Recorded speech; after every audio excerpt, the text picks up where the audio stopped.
बेटा हम लोग को हीट ट्रांसफर पढ़ना है। बट पहले एक बार अच्छे से इसका मोड समझ लेते हैं कि हीट ट्रांसफर होता कैसे है। हमको अपने आसपास से सोचना है कि हम लोग हीट ट्रांसफर कैसे कैसे देखते हैं। आपने देखा है कि हम लोग अगर किचन में काम कर रहे हैं और एक बच्चा, अगर आप मतलब कोई लंबा सा कुछ रॉड लेके, जैसे ये कढ़ाई में पूड़ी छानते हैं ना बेटा, अगर आप समझ पा रहे हो, तो अगर आपके हाथ में स्पैचुला या जो ये रहता है, आप अगर ये फ्लेम्स के अंदर है, आपको यहाँ पे भी थोड़ी देर में गर्मी पता लगती है, हीट यहाँ पे भी आ जाती है। तो जब कोई सॉलिड मीडियम हीट ट्रांसफर कर रहा है, तो हम उसको कंडक्शन कहेंगे।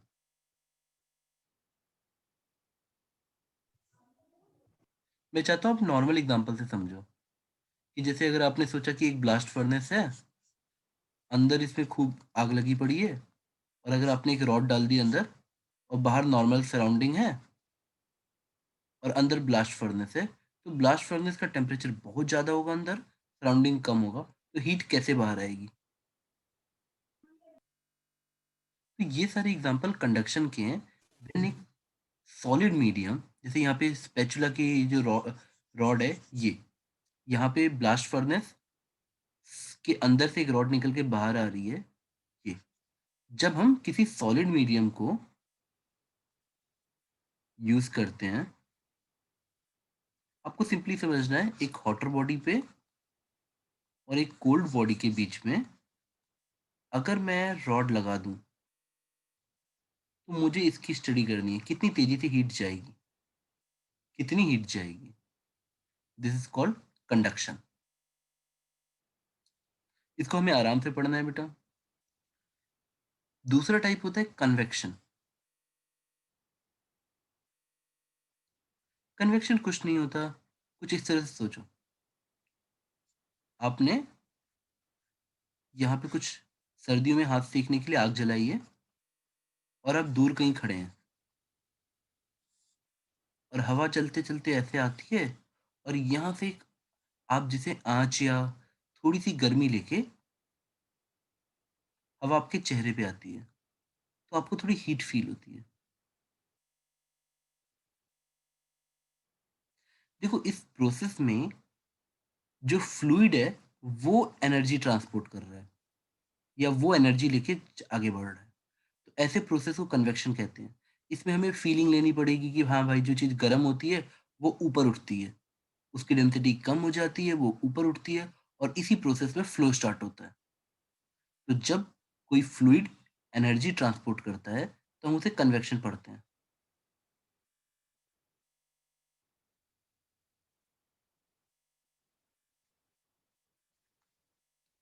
और तीसरा टाइप होता है बेटा रेडिएशन का। देखो बेटा, कंडक्शन में सॉलिड मीडियम से हमें हमने हीट ट्रांसफर किया, ये सॉलिड मीडियम था, मतलब पहले दो में मीडियम रिक्वायर्ड था, तीसरे में it's just like sun uncle है, सुपर हॉट है, और अर्थ तक बीच में वैक्यूम है, कुछ भी नहीं है, नो मीडियम। पहले दो में हमें मीडियम चाहिए था, हॉट बॉडी से कोल्ड बॉडी के बीच में मीडियम था, सॉलिड मीडियम। दूसरे वाले में फ्लूइड था जो एनर्जी लेके जा रहा था, दैट इज कॉल्ड कन्वेक्शन। और तीसरे वाले हमने देखा, सन से लाइट आती है, आराम से एनर्जी आती है, in vacuum, no medium required.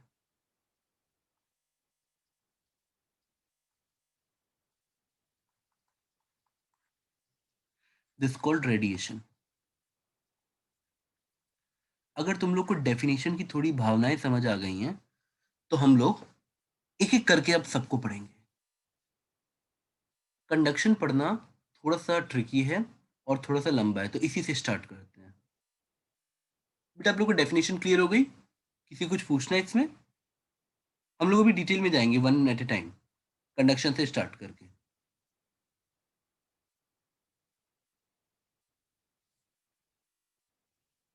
आओ देखते हैं। मुझे कंडक्शन करना है, और कंडक्शन हम किसको कर रहे हैं? Conducting heat from hotter body to colder body. तो आपके दिमाग में सबसे पहले कुछ ऐसी इमेज बननी चाहिए कि सर एक हॉट बॉडी है और एक कोल्ड बॉडी है, और मैंने किसी रॉड से या किसी चीज से उसको कनेक्ट कर दिया है।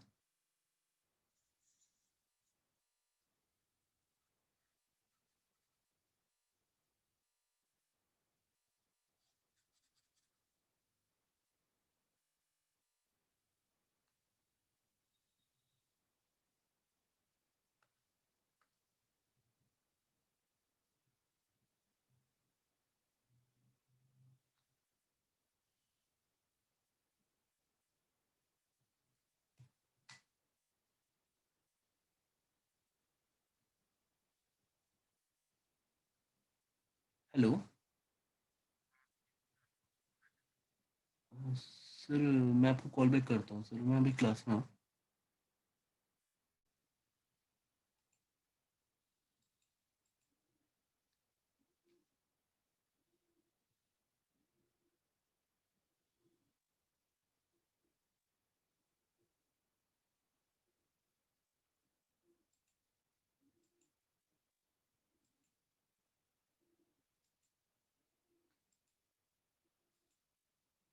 बेटे रिलीज सॉरी, डिस्कनेक्ट हो गया था। अब आप लोग को आवाज आ रही है? Yes, sir. हाँ। बेटा, कंडक्शन इज ए प्रोसेस जिसमें हीट हायर टेम्परेचर से लोअर टेम्परेचर जाती है किसी सॉलिड मीडियम के थ्रू।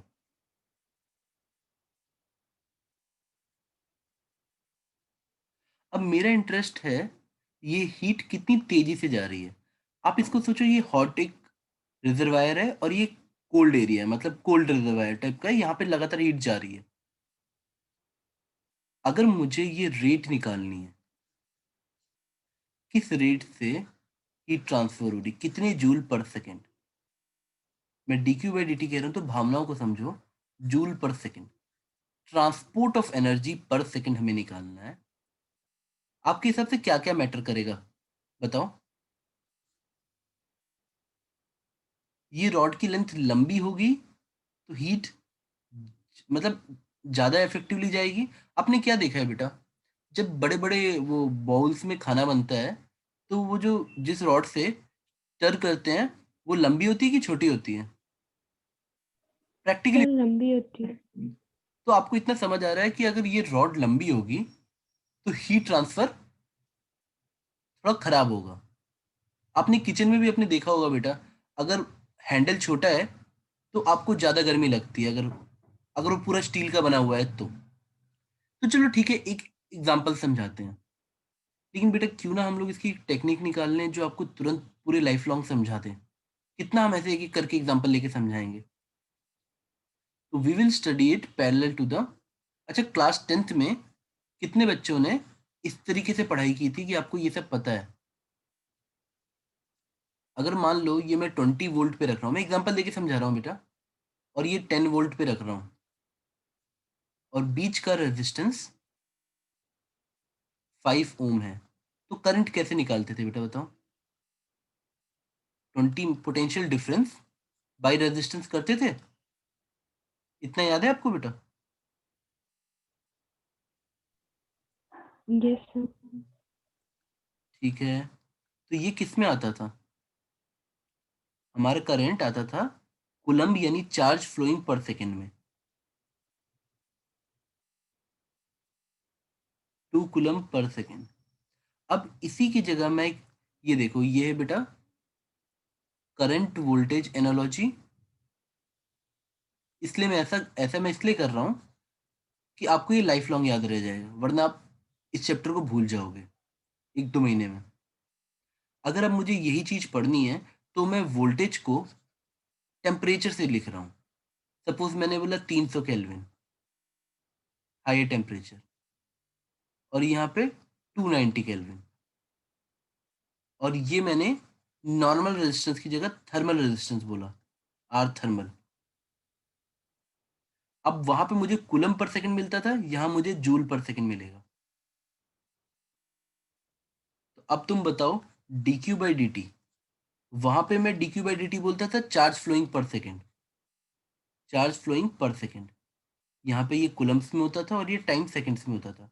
यहाँ पे dq जूल्स में है और टाइम सेकेंड में है। और सेम एनालॉजी पे आप याद कर सकते हो, वोल्टेज की जगह बेटा हम वहां बोलते थे current flow from high potential to low potential, हम यहाँ बोलते हैं energy flow from high temperature to low temperature, heat flow from high temperature to low temperature. तो मैं यहाँ ऐसे लिख देता T H minus T low by R thermal, और मुझे आंसर मिल जाता। किसी बच्चे को ये एनालॉजी समझ आई? मैंने वोल्टेज को किसके एनालॉगस लिखा है बेटा? टेम्परेचर के। मैंने रेजिस्टेंस को आर थर्मल के एनालॉगस किया है। मैंने करंट को, जो कि हमारा D Q by D T होता है, चार्ज फ्लोइंग पर सेकेंड यानी कूलम पर सेकेंड, मैंने उसको एनालॉगस किया है रेट ऑफ हीट ट्रांसफर या एनर्जी फ्लोइंग पर सेकेंड। देखिए यहाँ तक तुमको थोड़ा बहुत समझ आया?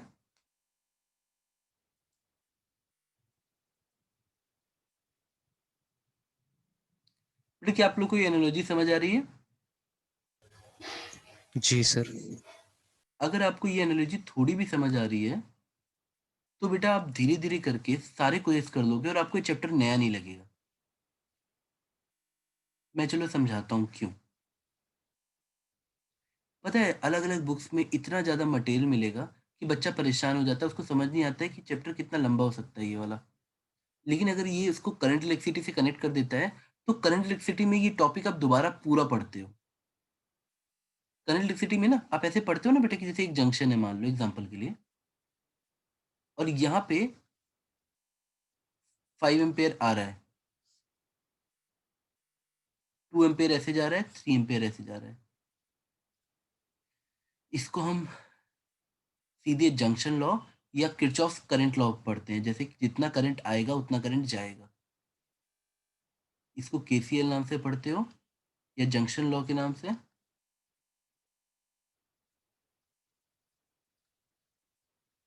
मतलब incoming current equal to outgoing current, incoming at junction. ये मान लो पॉइंट, ये जंक्शन है कोई,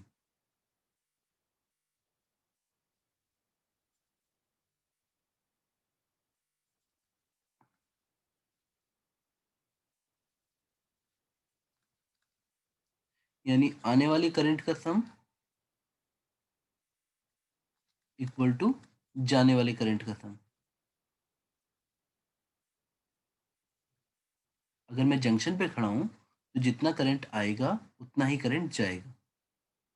बेटा उसी चीज को मैं यहाँ कैसे बोल देता कि जितना जूल पर सेकंड आएगा, सपोज 30 जूल पर सेकंड आ रहा है, अगर दो इधर इधर ऐसे लगा रखे हैं तो अगर इधर 5 जूल पर सेकंड जा रहा है तो इधर 25 जूल पर सेकंड जाएगा।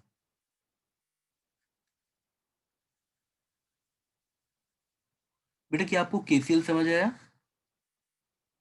किरचॉफ करंट लॉ कहता है incoming current equal to outgoing current. Current store नहीं होता है, just a flow of electron, जितना इलेक्ट्रॉन आता है उतना इलेक्ट्रॉन चला जाता है। बेटा क्या आपको केसीएल समझ आ गया? Yes sir. ठीक है। और केवीएल अभी के लिए आप इतना ही समझो कि V1 minus V2 upon resistance equal to current, इतना ही हमारे लिए काफी है। और यहाँ पे बस high temperature minus low temperature upon thermal resistance equal to dq by dt। अब हम let's address the elephant in the room, thermal resistance. हम लोग यहाँ पे जब रेजिस्टेंस बचपन में डिफाइन करते थे तो बेटा कैसे डिफाइन करते थे? कि आप लोग को ये क्लास 10th में फॉर्मूला पढ़ा था, याद है? बस स्लाइट मॉडिफिकेशन कर लेते हैं।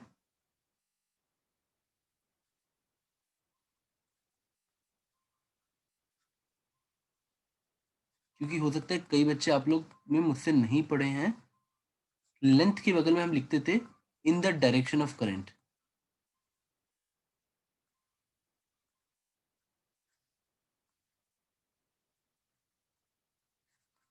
और एरिया को perpendicular to the flow of current.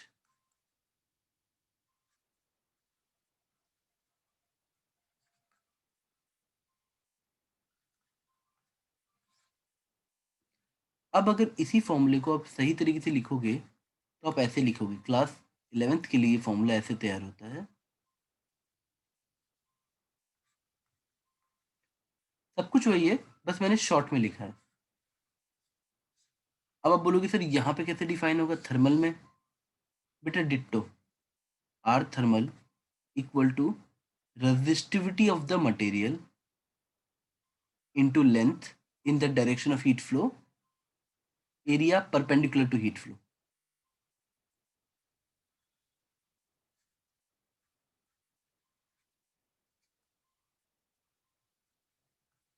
मैं आपको भी एग्जांपल लेके समझाता हूँ अच्छे से। बेटा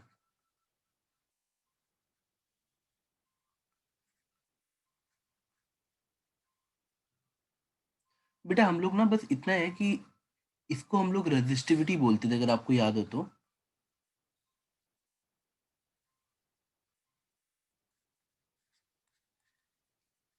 और रेजिस्टिविटी का उल्टा होता है कंडक्टिविटी, जस्ट उल्टा होता है बेटा। This is called conductivity.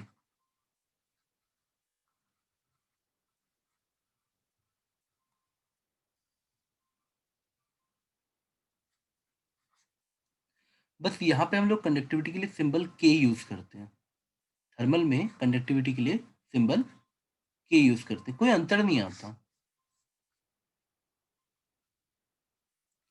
तो मैं यहाँ पे अपने रेजिस्टेंस को लिख सकता हूँ L बाई सिग्मा ए, और मैं यहाँ पे सेम एनालॉजी भी लिख सकता हूँ, R thermal equal to L by K A. बेटा आई होप आपको यहाँ तक फॉर्मूला समझ आया, इस जंक्शन तक, यहाँ तक समझ आया? Yes sir.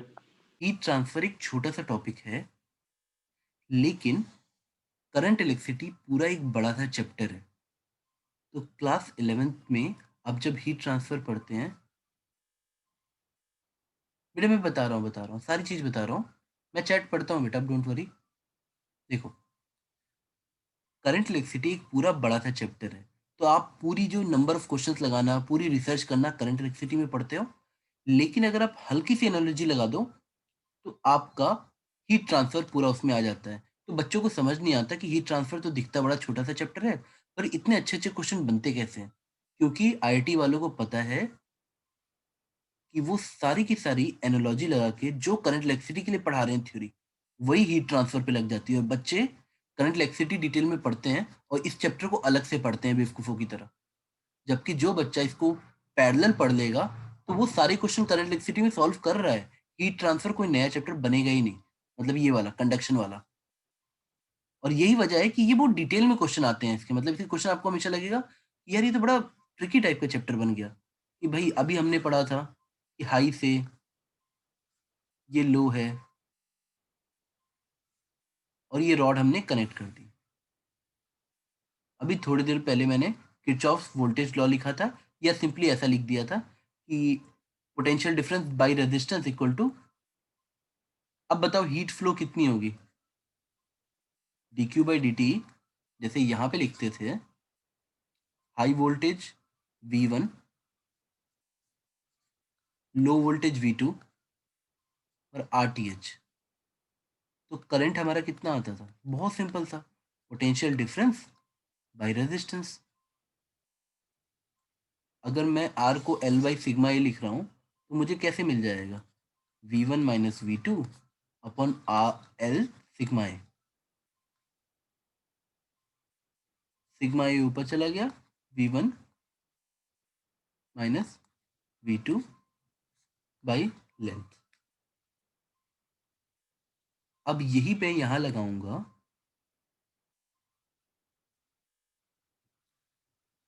हाँ बेटा, करंट इलेक्ट्रिसिटी के सारे लॉ हीट ट्रांसफर में लगते हैं, जहां अंतर आता है मैं बताऊंगा, आप परेशान मत हो बेटे। इसीलिए ये टॉपिक पता है, इतना जब क्वेश्चन देखता है ना बच्चा बोलता है यार इतना ट्रिकी क्वेश्चन क्यों दिया है, क्योंकि उतना ट्रिकी क्वेश्चन आप करंट इलेक्ट्रिसिटी में पढ़ते हो।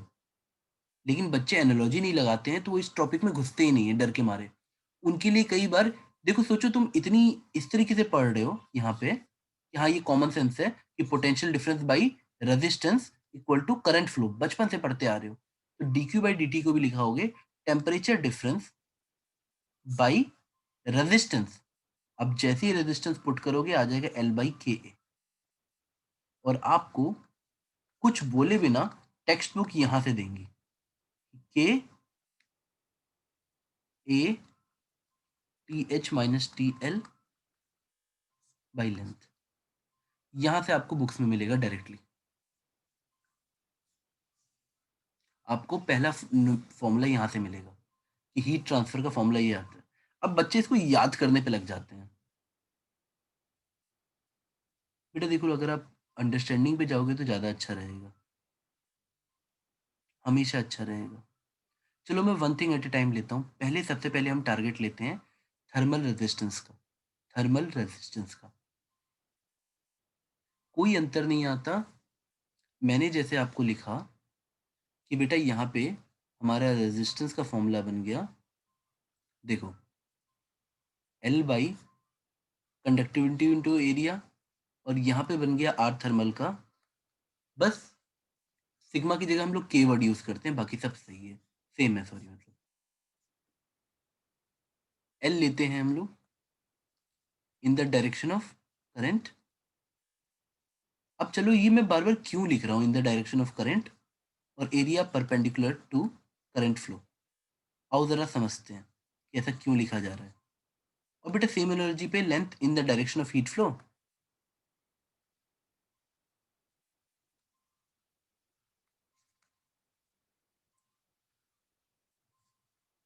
और एरिया परपेंडिकुलर टू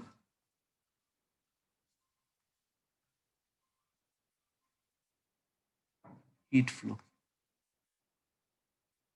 आओ समझते हैं, देखो एक काम करो, उस बचपने से बाहर आओ जहां पे रेजिस्टेंस हमेशा अच्छा अच्छा दिखता है। जैसे मान लो आपको बचपन में ऐसे रेजिस्टेंस सॉल्व करने की आदत है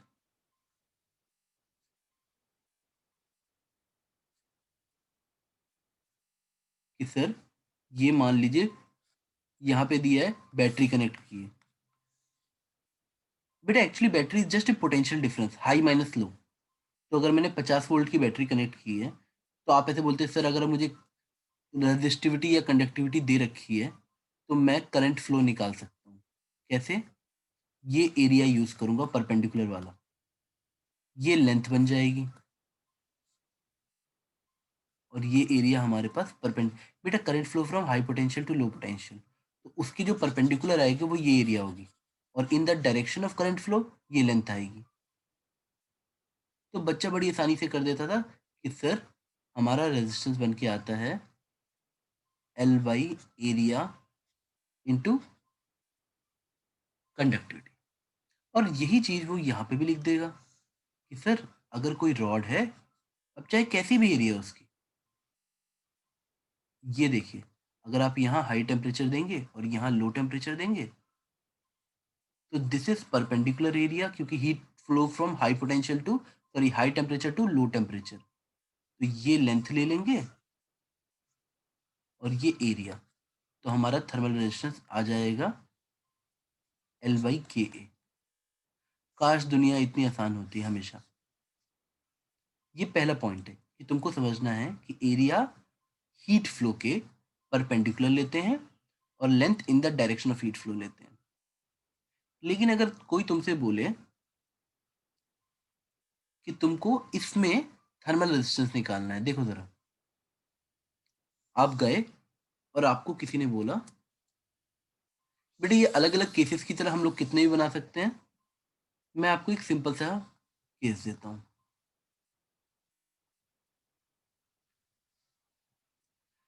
आप मार्केट में गए, बेटा मोमोज देखे हैं ना आपने, अंदर हॉट टेम्परेचर है, जस्ट स्टीम्ड मोमो निकला है, और बाहर सराउंडिंग का टेम्परेचर लो है। अब बताओ हीट कैसे फ्लो करेगी? अंदर स्टफिंग भी है, डोंट वरी, और ये मोमो की लेयर है। मुझे इसका थर्मल रेजिस्टेंस निकालना है। बेटा थर्मल रेजिस्टेंस इज जस्ट ए मतलब फ्लो ऑफ हीट को रोकने का मेथड है।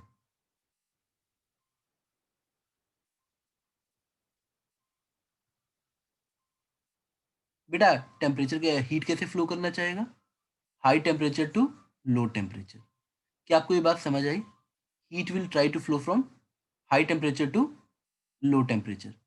अगर ये स्टीम्ड मोमो जस्ट निकला है तो इसकी जो स्टफिंग के अंदर का टेम्परेचर होगा वो हाई होगा और सराउंडिंग का टेम्परेचर लो होगा। तो this must be the direction of heat, high from high temperature to low temperature. क्या बेटा आपको ये बात समझ आ गई? Yes sir.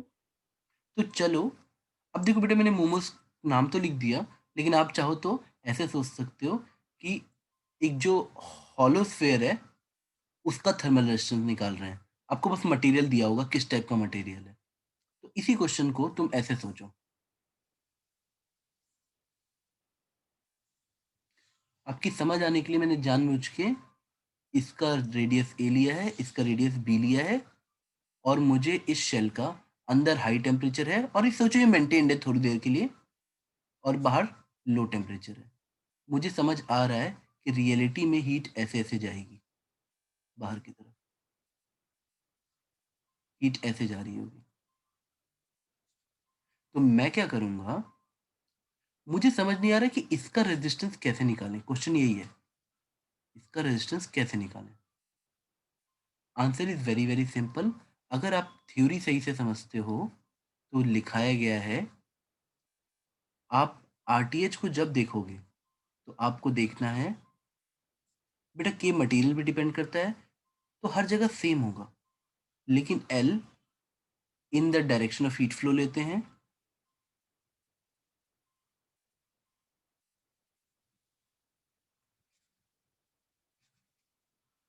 और area perpendicular to heat flow लेते हैं। बेटा मैं एक काम करता हूँ, तुम लोगों से पूछता हूँ, जब ये जो मोमो की लेयर है इसको जूम करके देखोगे तो मैंने इतनी बड़ी लेयर बना दी। देखो ए और B, inner radius outer radius ले लिया। अगर मैं यहाँ पे, मेरी ड्राइंग अच्छी नहीं है सॉरी, मैं एक्स दूरी पे जो ए और बी के बीच में आता है एक डीएक्स लेयर का सुपर फाइन लेयर लेता हूँ, सुपर फाइन लेयर। अब आप बताओ इसके थ्रू भी तो हीट ऐसे ही जा रही होगी। अब व्हाट इज परपेंडिकुलर एरिया? क्या आप लोग को दिख पा रहा है कि अगर ये एक्स दूरी पे है तो perpendicular area to heat flow क्या आएगा? बताओ। अगर मुझे इसकी, इस छोटू की डी आर निकालना है तो लेंथ क्या होगा बताओ? इसके अक्रॉस लेंथ क्या है इन द डायरेक्शन ऑफ, बेटा लेंथ, इस रेजिस्टेंस का लेंथ क्या होगा? डीएक्स इसकी लेंथ होगी कि नहीं?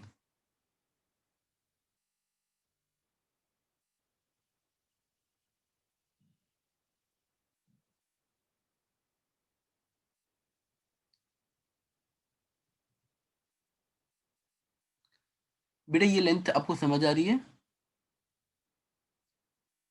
अगर आपने एक सुपर फाइन लेयर ली यहाँ पे,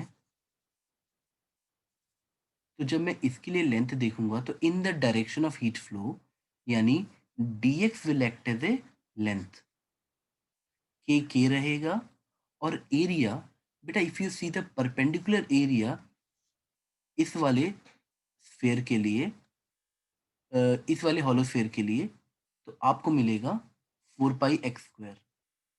क्या बेटा यहाँ तक तुम लोग साथ में हो?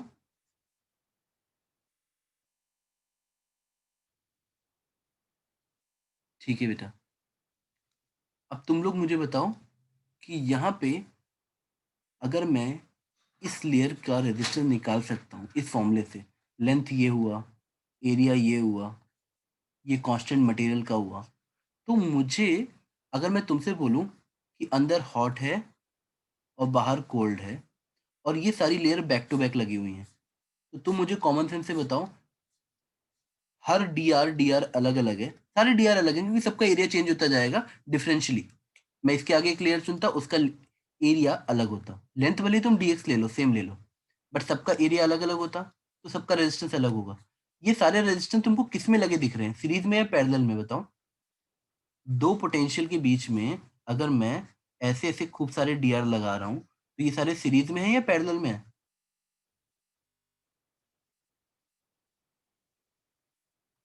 अगर मैं V1 V2 लिख रहा हूं और ये सारे मुझे ऐसे ऐसे दिख रहे हैं, बेटा किस में दिखे हैं आपको, सीरीज में दिख रहे हैं या पैरेलल में दिख रहे हैं? हीट जा रही है पहला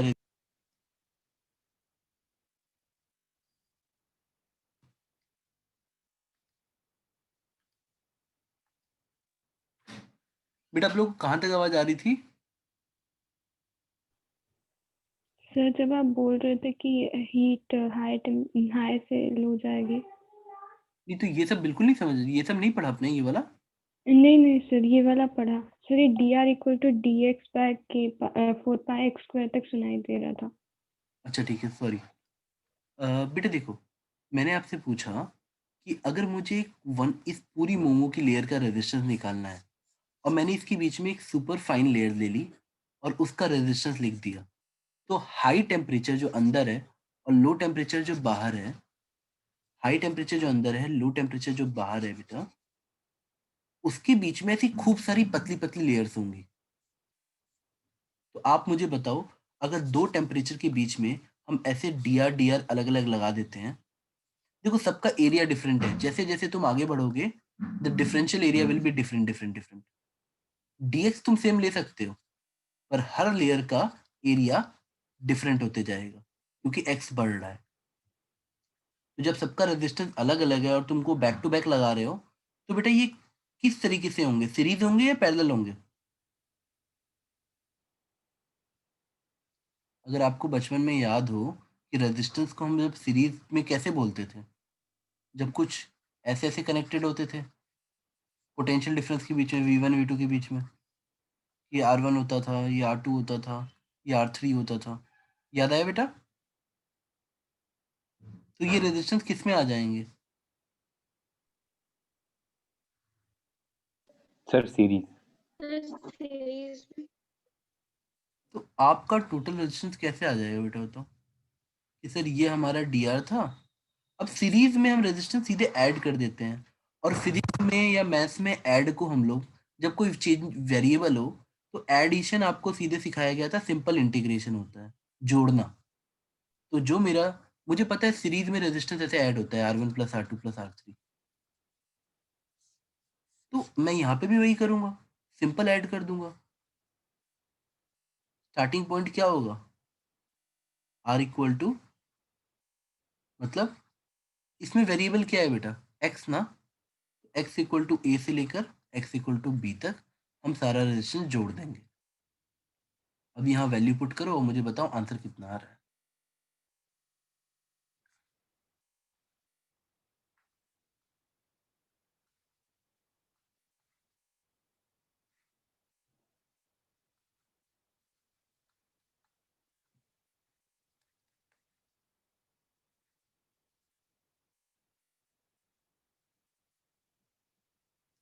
बेटा ये बात समझ आई? अब आप कांस्टेंट बाहर निकाल लो,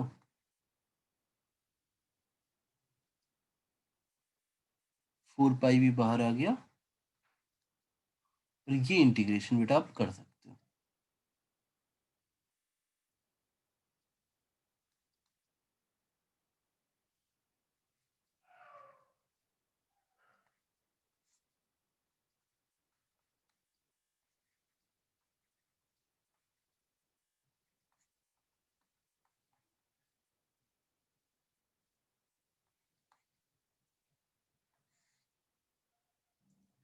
बेटा सिंस नीचे -1 है, तो आप चाहो तो लिमिट्स को चेंज कर लो,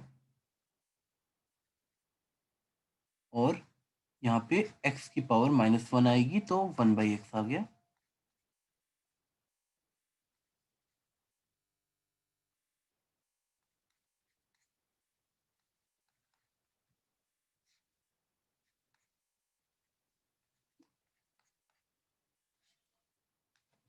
सिंस ये हीट ट्रांसफर के हिसाब से आपको टफ क्वेश्चन लगेगा, लेकिन करंट इलेक्ट्रिसिटी के हिसाब से ये आसान क्वेश्चन है, तो ये बार बार पूछते हैं वो लोग, थर्मल हीट में पूछेंगे, चेक करने के लिए किस बच्चे के दिमाग में एनालॉजी लगती है।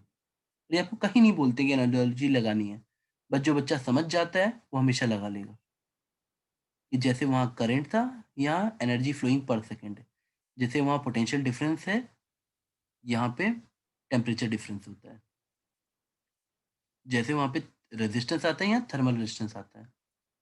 तो बेटा अगर मैं आपसे पूछूं कि अंदर हॉट टेम्परेचर था, बाहर कोल्ड है, तो जो हीट ट्रांसफर होगा वो कितना आएगा पर सेकेंड? तो आपका आंसर आ जाता sir T high minus T low upon ये वाला रेजिस्टेंस आर टी एच। बेटा समझ गए? क्लियर हुआ? Yes sir. अब बेटा देखो ऐसे अनेक क्वेश्चन बन सकते हैं। सपोज आपने मोमो खा लिया, अब आपका मन कर रहा है सर हम एग रोल या चिकन रोल खाएंगे।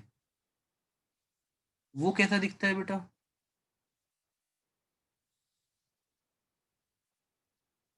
सिलेंडर टाइप का। क्या आप लोग को भावनाएं समझ आ रही हैं बेटा? ड्राइंग मेरे से अच्छी नहीं बनेगी बेटा ज़्यादा, तो कोशिश मत करना उतना। अंदर हाई टेम्परेचर है क्योंकि स्टफिंग है, और बाहर लो टेम्परेचर है। ठीक है बेटा? अब हीट कैसे जाएगी? ऐसे जाएगी ना। लेट्स से लेंथ ऐसी है और इनर रेडियस ए है और आउटर रेडियस बी है। अब मुझे इस हॉलो सिलेंडर का थर्मल रेजिस्टेंस निकालना है। क्या आपको बात समझ आ गई? इसका आरटीएच निकालना है। अब कैसे सोचेंगे इसके ऊपर, आओ देखते हैं।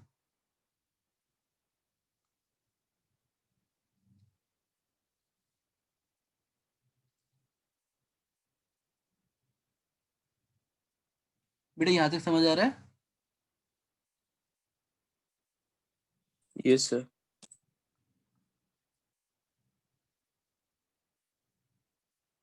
देखो अगर आप रियलिटी में समझ पाओगे तो चलो मैं साइड व्यू, आप जहां से मोमो खाते हो ना, अपने मुंह मुंह के सामने सोचो कि सॉरी ये रोल है ना, आपके मुंह की तरफ देखो कैसे आएगा ये। आपको क्या दिखेगा? आपको कुछ ऐसा दिखेगा, ऊपर से क्रॉस सेक्शन दिखेगा ना बेटा, ए बी, दिख रहा है बेटा?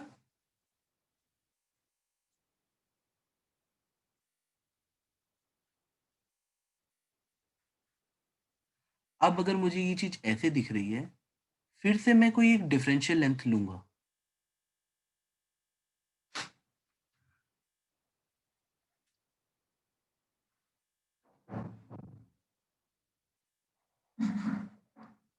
अब मुझे कॉमन सेंस से बताओ, हीट तो ऐसे ही जाएगी ना बेटा, बाहर ऐसे ऐसे ऐसे हीट जा रही होगी। तो व्हाट इज, जब तुम अपना थर्मल रेजिस्टेंस लिखते हो तो कैसे लिखते हो?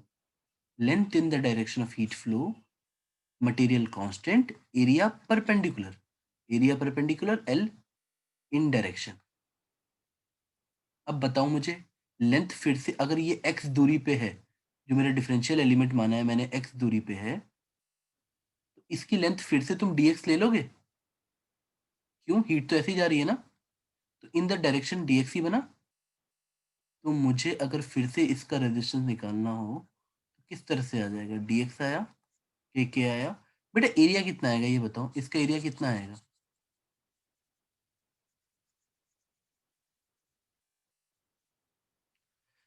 बेटा पिछली बार स्फेरिकल टाइप का सोच रहे थे, इस बार आपको सिलेंडर टाइप का सोचना है। तो आप इसका एरिया कैसे निकालोगे बेटा? लेंथ 2 पाई एक्स। 2 pi dx. अरे पापी, इमेजिन करो, आप किसका एरिया, आप इसका एरिया निकाल रहे हो रे पगले। अरे ये जो आपका डिफरेंशियल एलिमेंट बनेगा बच्चा, हाँ वेरी गुड बेटा, Sir, 2 pi x into L. हाँ वेरी गुड। जो आपका बेटे, तुम ना थोड़ा फीलिंग लो कि क्या हर पॉइंट से हीट बाहर नहीं जा रही होगी। तो ये जो सेक्शन ऊपर से दिख रहा है ये तो 2D में दिखाना बच्चा, इसको अंदर देखोगे तब ना तुम्हें 3D दिखेगा। यहाँ पे खड़े होके देख रहे हो, ये देखो तुम ये हो, ऐसे खड़े होके देख रहे हो। तो जो हीट, मैंने ये डिफरेंशियल एलिमेंट चुना है, तो इसकी एरिया पूरी नीचे तक जाएगी ना। बेटा अगर मैं आपसे बोलूं इस अंदर वाली लेयर को खोल के बिछा दो, तो कुछ ऐसा दिखेगा कि सर लेंथ हमारी ऐसे आ गई और ये चीज आ गई 2 पाई एक्स। क्या आपको बात समझ आई? और जी सर। रोल कर दोगे तो आपका रोल बन जाएगा। तो ठीक है, मैंने अब एरिया की जगह पुट किया 2 पाई एक्स। अब बताओ, आपका डी आर तैयार हो गया। अब फिर से लॉजिक से बताओ, हाई टेम्परेचर यहाँ है और लो टेम्परेचर बाहर है, और हर एक लेयर ऐसे ऐसे है, बैक टू बैक लगी हुई, तो ये सारी सीरीज में हुई, तो रेजिस्टेंस कितना आ जाएगा बताओ? आर थर्मल कितना आ जाएगा बेटा? हम सबको जोड़ देंगे डी आर को, और कहाँ से? जब x की वैल्यू a से, यानी इनर रेडियस से, जब x की वैल्यू b तक जाएगी। अब देखो 2 पाई के बाहर निकाल लो,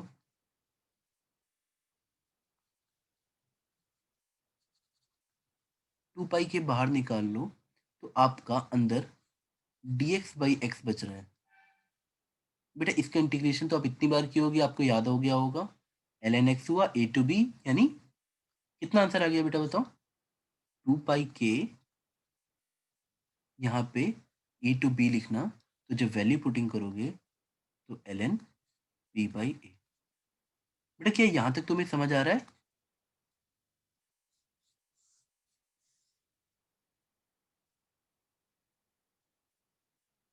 जी सर। देखो अगर मैं रेजिस्टेंस से कनेक्ट नहीं करता तो तुमको काफी टाइम लग जाता है ये सीरीज पैरेलल कॉन्सेप्ट पढ़ने पर। अब तुम क्लास 10th में भी पढ़े हो, तुम 12th में पूरा एक चैप्टर पढ़ोगे, तो वहां से ये बहुत इजी लगेगा जब वहां खड़े होके देखोगे तो। और तुम एक ऐसे बच्चे हो जो अपनी मदद कर रहे हो पर फ्यूचर वाली जनरेशन की। तुम ये सोचो जब 12th के एंड में तुम खड़े होगे तो तुम करंट इलेक्ट्रिसिटी के 600-700 क्वेश्चन लगा चुके होगे, तब तुम्हें ये काम देगा। तुमको लगेगा सर,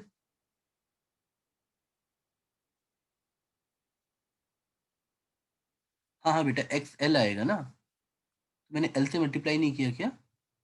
अच्छा लेंथ नहीं लिखा, हाँ हाँ, एल लिख लेना बेटा। पूरा पूरा आपको 2 पाई एक्स एल ही लेना है बेटा, एरिया। एल आ जाएगा नीचे, तो एल यहाँ लिख लेना बेटा, ठीक है।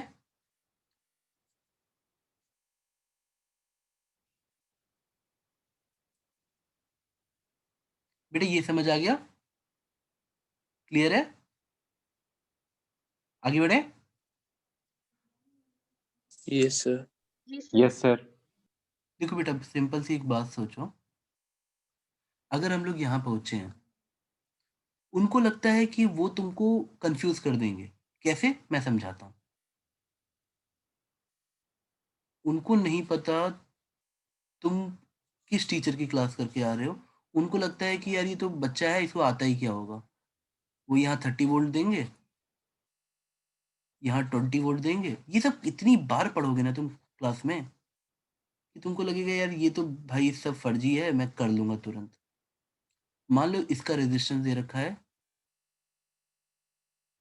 2 ओम, और इधर दे रखा है रेजिस्टेंस 3 ओम, और यहाँ रेजिस्टेंस दे रखा है 5 ओम, और ये सारे वोल्टेज दे रखे हैं 30 volt, 20 volt, 10 volt.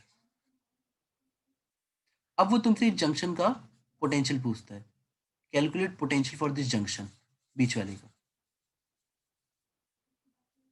Let us से कि इसका पोटेंशियल एक्स है, तो तुम समझदार हो, तुम तो ऐसे बोलोगे सर लेट अस से कि करंट आई ऐसे आएगा I1, लेट अस से कि सर ये I2 करंट ऐसे आएगा, और लेट अस से कि एक I3 करंट ऐसे जाएगा। तो तुम अपनी भाषा में लिख लेते कि सर अगर ये जंक्शन है तो जितना इनकमिंग करंट आएगा उतना ही करंट जाएगा। अभी थोड़ी देर पहले तुम्हें केसीएल पढ़ाया, किरचॉफ्स करंट लॉ। क्या तुमको ये बात समझ आई? बेटा देखो, जितना करंट आता है, और तुम रैंडम मान सकते हो, तुम I1 ऊपर भी मान सकते हो, तो कोई फर्क नहीं पड़ता, आंसर फिर भी मैच कर जाता। कि आपको कंफ्यूजन हो रही सर आपने I1 नीचे क्यों लिया, आपको कैसे पता x छोटा है कि बड़ा है? ठीक है बेटा, ये बात समझ आई?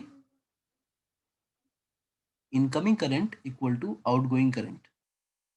अब चुपचाप से मैं पूछूं कि क्या तुमको ये सिखाया गया है कि अगर ये 30 वोल्ट है और ये x वोल्ट है, तो करंट कितना जाएगा? Current will be potential difference by resistance. बेटा क्लास 10 से पढ़ते आ रहे हो ना ये चीज? तो तुम मुझे बताओ I1 की वैल्यू कितनी आ जाएगी? 30 माइनस एक्स। बेटा मैंने देखा मैंने I1 कैसे माना है, यहाँ पे इस तरफ जा रहा है, तो मतलब जरूर 30 बड़ा होगा एक्स से, ऐसा एजम्पशन है मेरा, upon 2 ohm, potential difference by resistance. I2 कैसे आएगा बेटा? 20 माइनस एक्स बाई 3 ओम। बेटा I3 कैसे आया? करंट कहाँ से जा रहा है? एक्स से 10 वोल्ट की तरफ, यानी high potential minus low potential by 5 ओम। क्या तुमको ये क्वेश्चन समझ आ गया कि तुम एक्स सॉल्व कर सकते हो? यस और नो? Yes sir. अब बच्चा प्रॉब्लम क्या आती है ना, तुमने ये सॉल्व किया तो this is a very simple basic concept of current electricity कि the incoming current should be equal to outgoing current. The problem begins अगर यही बच्चा इसको केवीएल में नहीं देख पाता है, तो वो तुमको ऐसे रॉड बना देंगे। अब बच्चे का सर घूम रहा है कि क्या बना दिया यार, ऐसा तो डायग्राम ना किसी बुक में दिया है और ना ही मुझे समझ आया था। वो तुमको बोल देंगे ये रिजर्वायर 380 केल्विन पे है, इस रॉड का थर्मल रेजिस्टेंस दे देंगे तुमको न्यूमेरिकल वैल्यू में R1, और ये बीच का जंक्शन, पूछेंगे इस जंक्शन का टेम्परेचर बताओ कितना है। टेम्परेचर, अब तुमको तो पता है कि वोल्टेज और टेम्परेचर तुम्हारे दिमाग में सेम है। अब यहाँ पे दे दिया 300 केल्विन, और यहाँ पे दे दिया तुमको उतना 290 केल्विन। अब आपसे क्वेश्चन पूछ दिया है कि एक्स बताओ, और सबको R1 R2 R3 दे रखा है, तीनों रॉड का रेजिस्टेंस दे रखा है, R2 R3। अब जब ये क्वेश्चन ऐसे आता है तो बच्चे को हवा ही नहीं लगती, यार ये तो क्लास में सिर्फ हमें ये पढ़ाया गया था। थर्मल रेजिस्टेंस में तुमको सिर्फ एक फॉर्मूला वो लोग पढ़ाते हैं, ये वाला, वो भी डायरेक्टली लिखा रहता है बिना कुछ बताए, टेक्स्ट बुक में ये लिख के वो लोग आगे बढ़ जाएंगे। तो बच्चा बोलता है यार यहाँ से ये कैसे होगा, ये तो हो ही नहीं सकता, और ना ही इसको वो चीज स्ट्राइक करती है, और एग्जाम में तो कभी करेगी नहीं बेटा ये अचानक से। लेकिन एक बच्चा जो पढ़ा हुआ है वो बोलेगा अच्छा सर, जितनी हीट आएगी जितनी हीट जाएगी वो बराबर होगी, तो लेट अस से आप इसको समझते dq1/dt, पहली हीट जितनी आ रही है, और इसको बोलते dq2/dt, और ये मानते dq3/dt। तो आपको लिखना ही क्या होता कि sir incoming heat to the junction. इस जंक्शन पे खड़े होकर सोचो, ये जंक्शन है,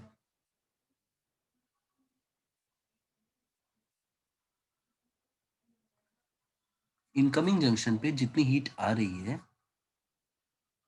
उतनी हीट जा रही है, मतलब एक्स पे खड़े होकर सोचो। ये देखो बेटा, मैं सिंपल भाषा लिख देता हूँ, कई बार बच्चे कंफ्यूज हो जाते हैं, तो मैं इसे नाम लेता हूँ। अगर ये पी जा रही है हीट, ये क्यू जा रही है, और कई बार ये जेड जा रही है, तो हम लोग ऐसे लिख देते हैं simply P heat will be equal to Q plus Z. और वही चीज मैं ऐसे लिखना चाहता था कि dq1/dt, क्यू जूल है, तो dq1/dt मतलब जितनी जूल पर सेकेंड इस जंक्शन पे आ रही है उतनी ही हीट पर सेकेंड इस जंक्शन से जा रही होगी बेटा, dq3/dt। बेटा ये बात समझ आई? कोई अंतर नहीं है। आपने वहां बोला था जितना करंट आ रहा है I1 plus I2 equal to I3, यहाँ आपने बोला जितना हीट आ रहा है उतना हीट जा रहा है। अब आपने चुपचाप से क्या किया, dq1 निकालना था, आपने बोला टेम्परेचर डिफरेंस 380 माइनस एक्स, आपके लिए क्वेश्चन ऐसे हो जाता, sir 380 minus X temperature difference by resistance R1 equal to DQ2 को देखो बेटा, ये जो हीट है ये वाली आपने माना है कि x से 300 की तरफ जा रही है, तो x minus 300 by R2 plus x minus 290, ये वाली हीट बेटा, ये वाली heat x minus 290 by R3।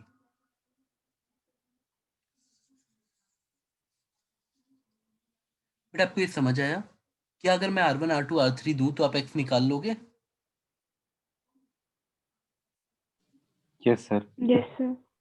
तो देखो अब ये टफ क्वेश्चंस हैं, लेकिन अगर एक बच्चा करंट वोल्टेज एनालॉजी पे पढ़ता है तो ये सारे क्वेश्चन उसको किसी भी तरह से इजी ही लगेंगे, क्योंकि करंट इलेक्ट्रिसिटी में ऐसे आप 600 क्वेश्चन लगाओगे ही। आज आपकी मैच्योरिटी नहीं है, कल तो होगी बेटा। बेटा क्या आपको इस क्वेश्चन समझ आ रहे हैं? जी सर। ठीक है बेटा, हम आगे बढ़ते हैं। अब देखो कुछ चीजें ऐसी हैं जो जब बुक्स में एनसीईआरटी में आप देखोगे तो आपको लगे कि यार अचंभित कर देगी, यार ये तो बड़ा टफ क्वेश्चन होना चाहिए, लेकिन जब बाद में आप उनको देखते हो करंट इलेक्ट्रिसिटी के पर्सपेक्टिव से, यार ये तो ऑब्वियस है, ये जस्ट ऑब्वियस, मतलब जस्ट लाइक कि यहाँ पे एक्स लिखा है और आप बोलो सर अच्छे से नहीं लिखा, थोड़ा अच्छे से लिखिए, उतना ऑब्वियस।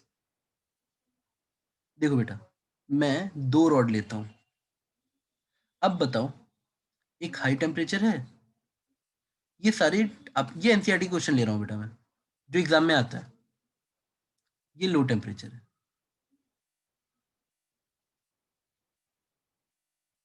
अब जरा देखो, ये मटेरियल अलग है,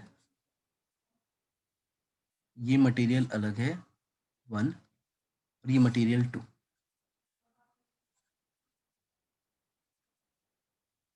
इसकी लेंथ L1 है, एरिया सेम दे रखा है जानबूझ के, इसकी लेंथ अलग है।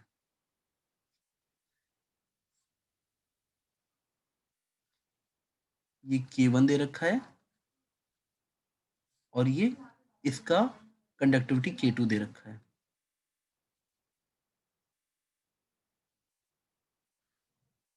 बेटा एक second,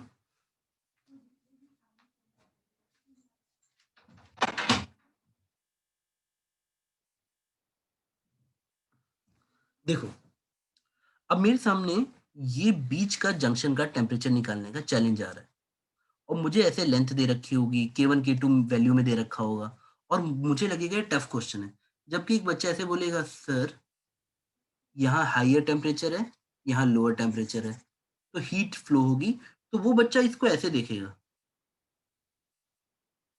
V1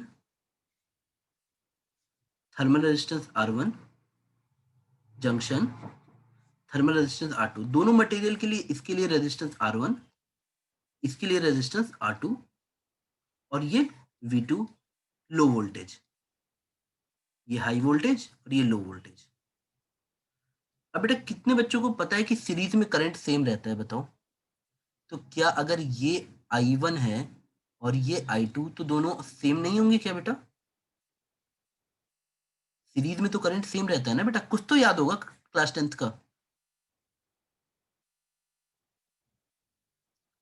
current in series is same. देखो बेटा, अगर ये I1 I2 बराबर होंगे तो लेट अस सी कि बीच में पोटेंशियल डिफरेंस x है,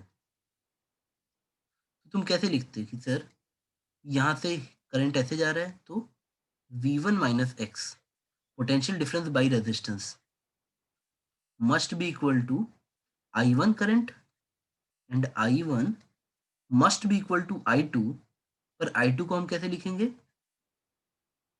x minus V2 by R2। क्या तुमको समझ आया कि हमने क्या किया? हमने बोला सीरीज में करंट सेम होता है। अब अगर एक बच्चे को थोड़ा भी चमका तो वो बोलेगा सर सेम ही तो क्वेश्चन है सर, अगर इसका टेम्परेचर मुझे x मानना है तो क्वेश्चन ही क्या हुआ सर? ये तो एक लाइन का क्वेश्चन है कि जितनी हीट यहाँ से आ रही होगी वही तो हीट ट्रांसफर होगी। मतलब अगर मैं इसको dq बाई dt मान रहा हूँ तो ये भी dq बाई dt ही होगा, जूल्स फ्लोइंग पर सेकेंड। वो भी सेम, क्योंकि सीरीज में बेटा जहां से एनर्जी घुसेगी तो जाएगी कहाँ, यहाँ तो आना ही पड़ेगा उसे। तो वो बच्चा बोलता है सर देखो कितना आसान क्वेश्चन है, अगर मैं x इन दोनों के बीच में सोचूं तो th minus x by r1, ये मेरा पहली रॉड के अक्रॉस हीट फ्लो होता, दूसरी रॉड के अक्रॉस हीट फ्लो आता x minus TL by R2। और R1 R2 निकालना आपके लिए कौन सी बड़ी बात है, अगर आपको सब कुछ दे दे तो R1 आ जाता L1 बाई KA, मतलब K1, और R2 आ जाता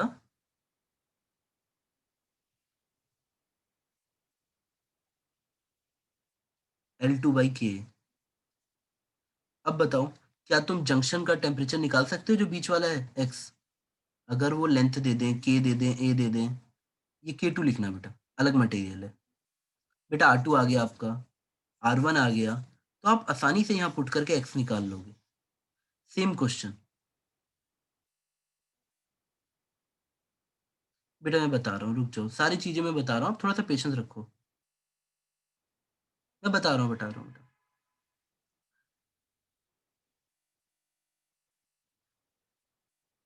बेटा देखो, थोड़ा सा टाइम दो, मैं बता रहा हूँ सारी चीजें। आप अभी ना वो एसेंस पे देखो, कई बार मेरे को पता है कि बच्चा पढ़ते पढ़ते डिफरेंट तरीके से सोचता है, उसका सबसे ज्यादा मन होता है कि उसको क्या समझ आया उस पर स्ट्रेस देना। बट बेटा आपका अभी पता है एग्जैक्ट काम किया, अगर मेरे मुंह से कोई शब्द निकल रहा है तो उसकी ग्रेविटी पे जाओ, आप बस उसकी ग्रेविटी पे रहो। आपको भले ही वो चीज अभी स्ट्राइक नहीं कर रही, शायद 600-700 क्वेश्चन लगाने के बाद समझ आएगा सर ने वही तो लिखवाया था क्लास में। बेटा देखो, एक सिंपल सी बात समझो कि मैंने तुम्हें बोला कि अगर तुम ये चैप्टर कनेक्ट इलेक्ट्रिसिटी से कनेक्ट कर पाए तो तुम जिंदा रह पाओगे इस चैप्टर में, और नहीं कर पाए तो हर क्वेश्चन तुम्हें रुला देगा, तुमको समझ ही नहीं आएगा सर ने ये सब क्या लिखवा दिया भाई, इतना बड़ा बड़ा, और एग्जाम में भी ये सब आता है, तो तुमको लगेगा कि चल क्या रहा है यार। बेटा देखो, अगर मैं तुमसे बोलूं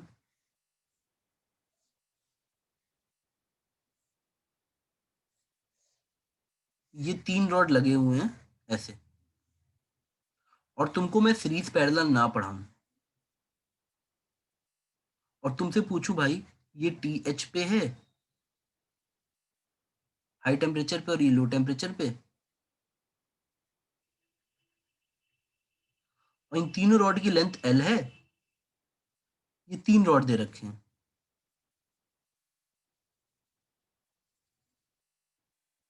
और तीनों का मटेरियल अलग अलग है। इसके लिए कंडक्टिविटी K1 है, इसके लिए K2 है, और इसके लिए K3 है।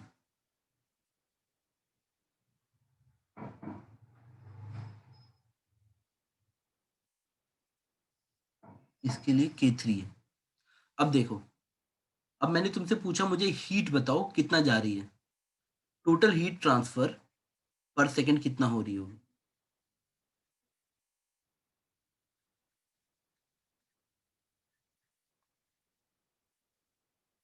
तो आपको ये तीनों रॉड पैरेलल में दिखनी चाहिए, और आप इक्विवेलेंट थर्मल रेजिस्टेंस निकालते हैं।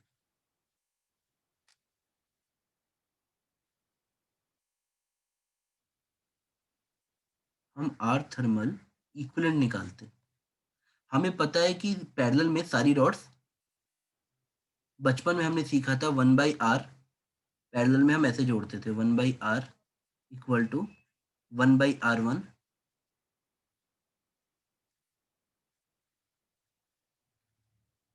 1/r2 प्लस 1/r3, ऐसे करके। तो आपका 1/r1 कितना आ जाता है बेटा, देखो r आपका होता है, आपको धीरे धीरे याद हो जाएगा, L/KA।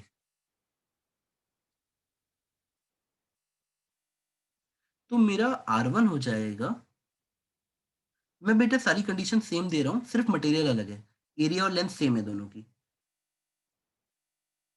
K1 A by L,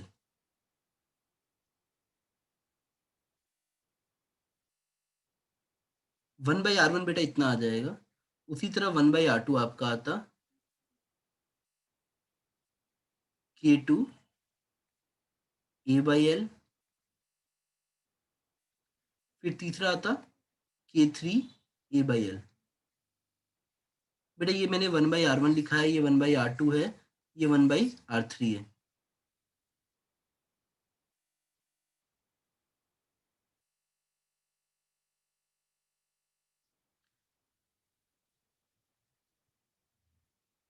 देखो बेटा, अगर ये मेरा 1/RTH आया तो मैं इसमें से A by L कॉमन निकालता हूँ और K1 plus K2 plus K3 लिख देता हूँ। अब बताओ बेटा RTH कितना आ गया तुम लोगों का? इसका जस्ट उल्टा कर दोगे?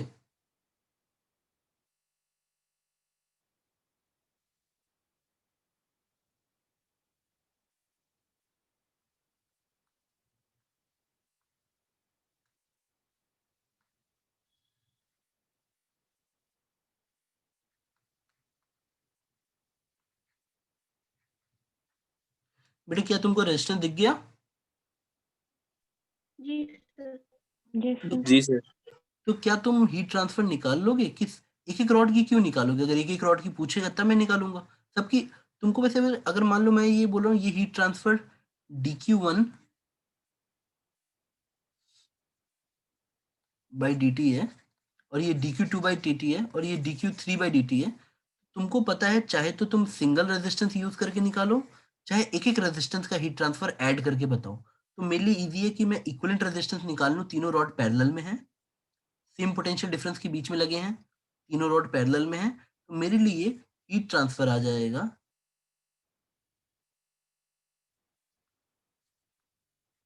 Equal to TH potential difference, यानी यहाँ पे टेम्परेचर डिफरेंस आएगा अपॉन थर्मल रेजिस्टेंस RTH। ये आ गया बेटा। क्या आपको समझ आया?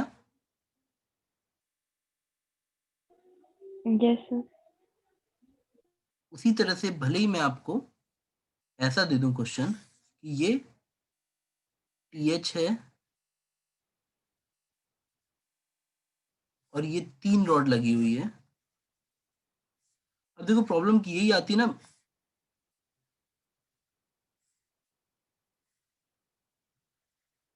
कि अगर आप क्लास में सुन नहीं ना चाह रहे, मतलब आप अलग अलग तरीके से ध्यान दे रहे हो, तो हो सकता है आप अपना इन्फ्रेंस बना लो रेदर देन सब्जेक्ट मैटर को समझने की जगह। बेटा ये थोड़ा प्रॉब्लम कर रहा है, इसलिए मुझे लिखने में काफी दिक्कत हो रही है। एक तरह से हैंग कर गया जो राइटिंग पैड है मेरा। देखो तीनों मटेरियल अलग अलग है। K1 मुझे एक एक शब्द 8-8 बार लिखना पड़ रहा है बेटा, और फिर भी वो करेक्ट नहीं लिख रहा है। ये K1, ये K2, ये K3, ठीक है। अब देखो मुझे इसका इक्विवेलेंट रेजिस्टेंस, मुझे बस इतना बोला है कितनी हीट जा रही है पर सेकंड, ये बताओ कितना जा रहा है। एक बच्चा तुरंत बोल सकता है कि सर ये तीनों रेजिस्टेंस सीरीज में है, मैं ऐड कर दूंगा। तो बताओ RTH कितना आ जाएगा?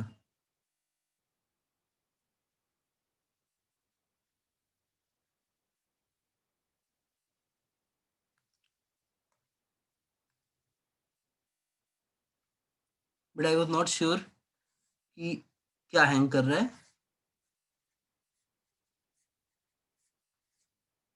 बेटा वन नोट हैंग कर रहा था।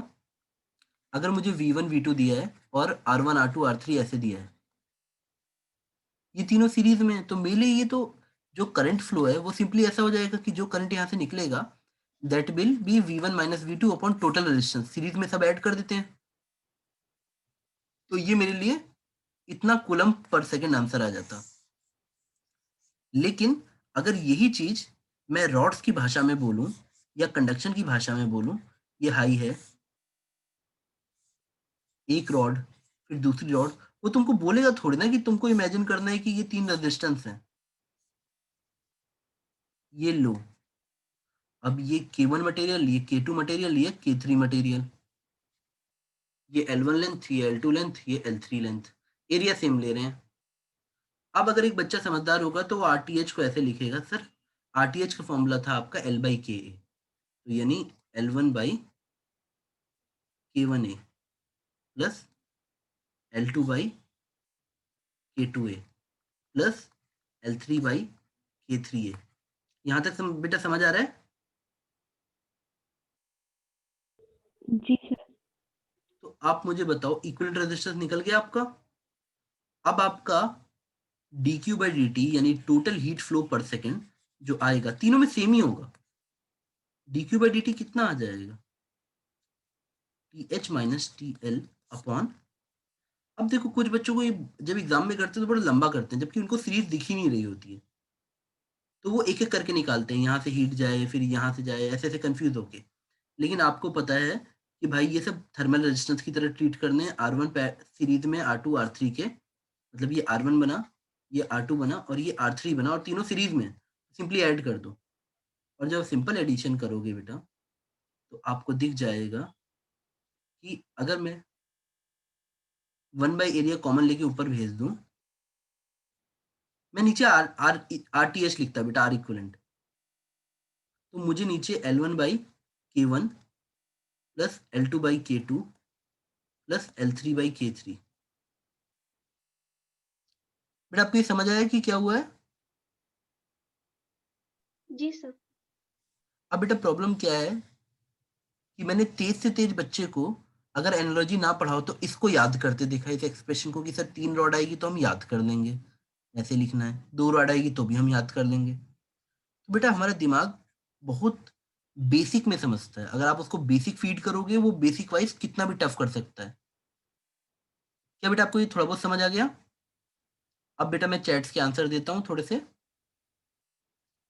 बेटा questions can be like anything, आप समझो ना कि आपको जो सिखाया गया है वो ये इतना छोटा तक सिखाया गया है कि अगर आपको मैंने कोई रॉड दे दी तो इट मैटर्स कि टेम्परेचर डिफरेंस आप कहाँ लगाओगे।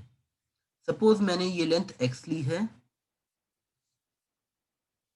ये लेंथ y ली है और ये हाइट z ली है। अगर मैं यहां से देखो इस पॉइंट पे हाई टेम्परेचर दे रहा हूं और इस पॉइंट पे मैं लो टेम्परेचर कनेक्ट कर रहा हूं, तब मैं हीट को हाई टू लो यानी इस लाइन के अलॉन्ग, मतलब ऐसे ऐसे आगे जाते देखूंगा, तब मेरे लिए थर्मल रेजिस्टेंस की वैल्यू आ जाती। मान लो मटेरियल इसका कंडक्टिविटी K है, मेरे लिए L होता x, बेटा फॉर्मूला होता है L बाई के ए, तुमको याद हो जाएगा।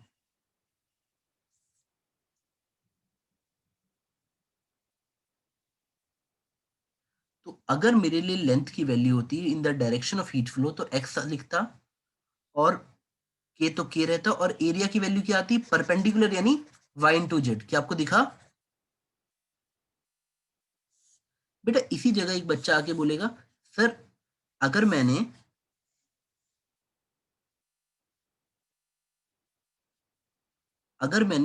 ऊपर वाले सरफेस पे हाई टेम्परेचर दिया है और नीचे वाले पे लो टेम्परेचर दिया है, अब हीट फ्लो ऐसे होगा बेटा, आपको समझ आ रहा है? हाई टू लो, अब एरिया परपेंडिकुलर ये आएगा और लेंथ जेड बन जाएगा। आपको बात समझ आई?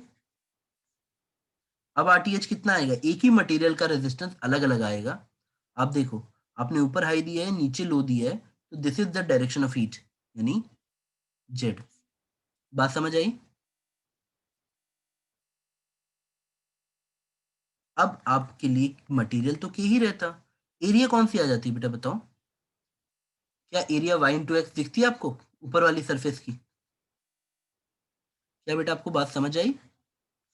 जी सर। तो कहीं ना कहीं आपको जितना ये चैप्टर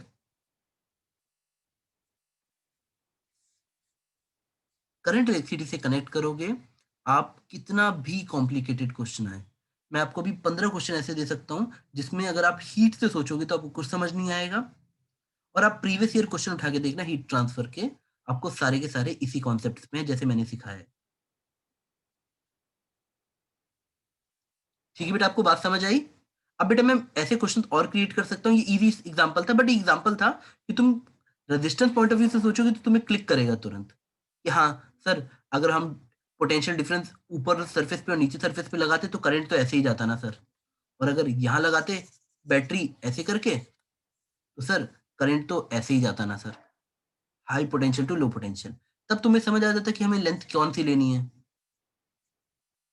देखो अब मैं लाता हूं एक और कॉन्सेप्ट पे, और ये भी आगे चल के करंट इलेक्ट्रिसिटी से मीट कर जाएगा। इस कॉन्सेप्ट को समझने के लिए थोड़ा सा पेशेंस रखना। आपके मन में बड़े ख्याल आए थे कि सर हम ऐसा कैसे मान रहे हैं कि सारी हीट हाई टू लो चली जा रही है। बेटा मैंने कब कहा कि सारी हीट हाई टू लो चली जाएगी? आप ऐसे नहीं सोच सकते कि भाई ये हाई टेम्परेचर पे है तो ये जितनी एनर्जी देगा सब इसी रॉड के थ्रू देगा। ये हम पढ़ रहे हैं रॉड वाला सेक्शन, रॉड के थ्रू कितनी जाएगी। बाकी एनर्जी कुछ रेडिएशन भी होगी, कुछ कन्वेक्शन भी होगा, हम तो रॉड वाला पढ़ रहे हैं, हम कंडक्शन पढ़ रहे हैं। आपको बात समझ आई बेटा? Yes Yes, sir. sir. अब देखो जरा बेटा, ये बुक्स पे ये सब कहीं कुछ नहीं मिलेगा, आप थोड़ा ध्यान से पढ़ लो। Suppose length of the rod is L,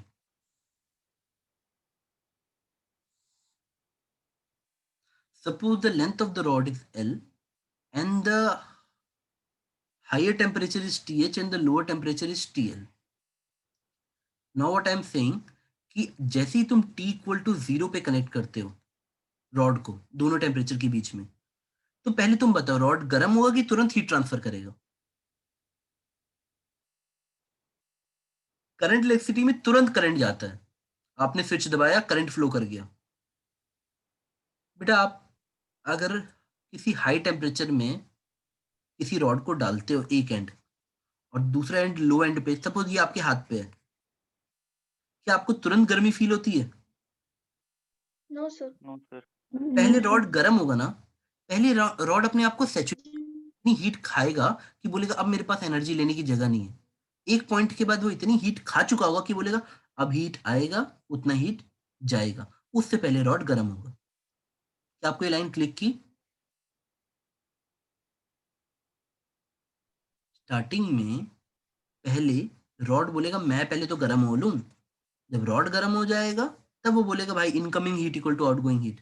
तो जितने भी कॉन्सेप्ट आपको पढ़ाए गए ये वाले कि भाई तुम्हारा ये जो हीट ट्रांसफर होगा वो इस तरह के फॉर्मूले से होगा कि भाई टेम्परेचर डिफरेंस अपॉन रेजिस्टेंस, ये फॉर्मूले आपके तभी लगेंगे।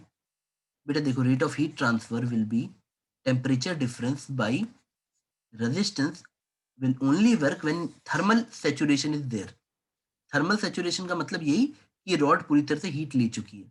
आफ्टर थर्मल सैचुरेशन ही तुम फॉर्मूला लगाओगे। क्या आपको मेरी बात समझ आई? करंट इलेक्ट्रिसिटी में कोई सैचुरेशन नहीं चाहिए। आपने रॉड कनेक्ट की, you can enjoy the current at the other and. आप यहाँ छू के तो देखो, यहाँ बिजली का कनेक्शन दो और यहाँ पे छुओ, आपको तुरंत मजा मिलेगा। लेकिन ऐसा नहीं होता टेम्परेचर और हीट के सेंस में। आपने रॉड से कनेक्ट भी किया तो it will take some time कि पहले रॉड गर्म हो। अब जब रॉड फुल्ली सेचुरेट हो जाएगी, अब वो इससे ज्यादा एनर्जी नहीं ले सकती, पर एनर्जी तो फ्लो करेगी हाई टू लो, तो अब सारी की सारी एनर्जी जितनी आएगी उतनी चली जाएगी। आपको बात समझ आई? तो आप कुछ ऐसी पिक्चर देखते हो वहां पे, बेटा प्लीज ध्यान देना। यहाँ पे मैं TH लिख रहा हूँ और ये लेंथ ऑफ द रॉड है। मैंने ग्राफ बनाने जा रहा हूँ, बेटा प्लीज ध्यान देना थोड़ा सा। T इक्वल टू 0 पे कुछ इस तरह से ग्राफ बनता है। मैं भी सारा ग्राफ एक्सप्लेन करूंगा। हाँ बेटा, वही मैं बोल रहा हूँ। जितने भी वो लॉ लगेंगे केसीएल केवीएल तब लगेगा जब बॉडी थर्मली सेचुरेट हो चुकी, जितना खाना उसको खाना है रॉड को पहले वो खा लेगी और उसके बाद बोलेगी अब जितना खाना दोगे बाहर निकाल दूंगा। उस तरह से सोचो। धीरे धीरे ये t इक्वल टू 0 की बात है बेटा, थोड़ा टाइम लगेगा सोचने में, डोंट वरी। आखिरी में करते करते करते you will see this thing. अब ये क्या बना के रख दिया सर ने, समझाता हूं। t इक्वल टू इन्फिनिटी पे या थर्मल सेचुरेशन पे, बेटा इन्फिनिटी वो चीज नहीं है जो आप इमेजिन करते हो कई बार कि बड़ा नंबर है। Infinity is a relative term only. ये माइक्रो सेकंड बाद भी आ सकती है। जैसे एक रॉड को t इक्वल टू 0 वो टाइम है जब रॉड कनेक्ट किया गया, और t इक्वल टू इन्फिनिटी मतलब वो टाइम जिसमें रॉड सेचुरेट कर गई, या थोड़ी देर बाद। अब आप, और ये बेटा ये ब्लू लाइन, ये वाई एक्सिस क्या है, टेम्परेचर, एक्स एक्सिस क्या है, लेंथ। तो ये क्या रिप्रेजेंट कर रहा है, ये ब्लू लाइन क्या रिप्रेजेंट कर रही है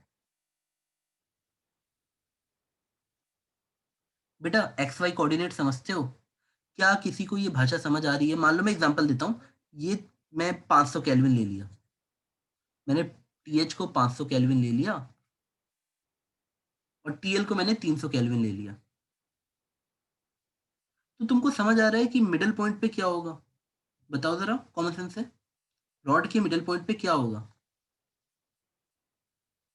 जब लेंथ L/2 है तो तुम टेम्परेचर बता सकते हो लाइन की इक्वेशन से कि मिडिल पॉइंट पे कितना टेम्परेचर होगा। किसी को मेरी बात समझ आई? यहाँ पे कोऑर्डिनेट में टेम्परेचर वर्सेस लेंथ होगा, मतलब y और x। समझ गए बेटा? अगर हम कोऑर्डिनेट लिखते हैं तो पहले एक्स एक्सिस लिखते हैं, तो ये लेंथ आया, और लेंथ कहाँ से दूरी, हाई हाई टेम्परेचर से। सपोज मैं ऐसे समझाता हूँ, दिस इज एक्स, मैंने बोला ये एक्स डिस्टेंस है फ्रॉम द हायर, तो आप लिखोगे X comma T, where T will become Y axis वाला कंपोनेंट और ये एक्स एक्सिस वाला। क्या आपको थोड़ा सा समझ आया बेटा? थोड़ा सा। ये क्या है सर, ये नहीं समझ आ रहा। बेटा देखो, ये वो टाइम दो उसको जब तक वो सेचुरेट करता है, ऐसे टाइम बढ़ रहा है तो t इक्वल टू इन्फिनिटी आ जाएगा, मतलब थोड़ी देर बाद आप एग्जैक्ट बता सकते हो कि कैसे कैसे कैसे टेम्परेचर घटेगा। हाईएस्ट टेम्परेचर इस पॉइंट पे होगा, उसके बाद यहाँ होगा, फिर यहाँ होगा, फिर घटते घटते लोएस्ट टीएल पे आएगा। वही मैंने दिखाया है कि जब तुम एल लेंथ पहुंचोगे तो लोएस्ट टेम्परेचर मिलता है। हाँ बेटा। अब देखो इसी डायग्राम को नेक्स्ट पेज पे दोबारा देखते हैं, बट इस बार हम थोड़ा सा कॉन्फिडेंस में हैं।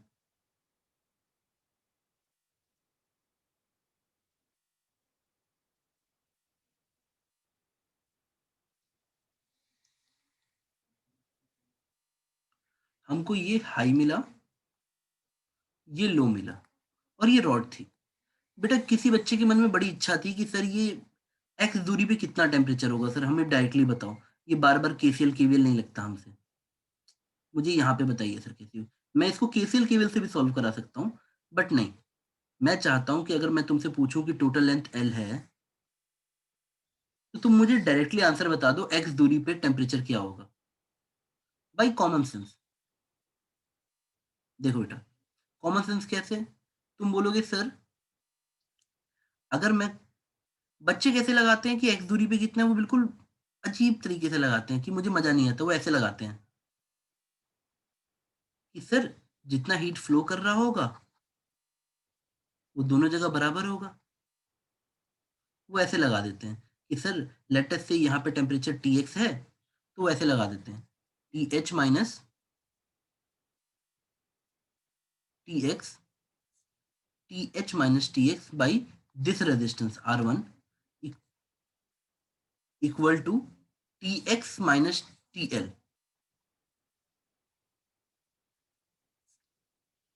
By this resistance R to.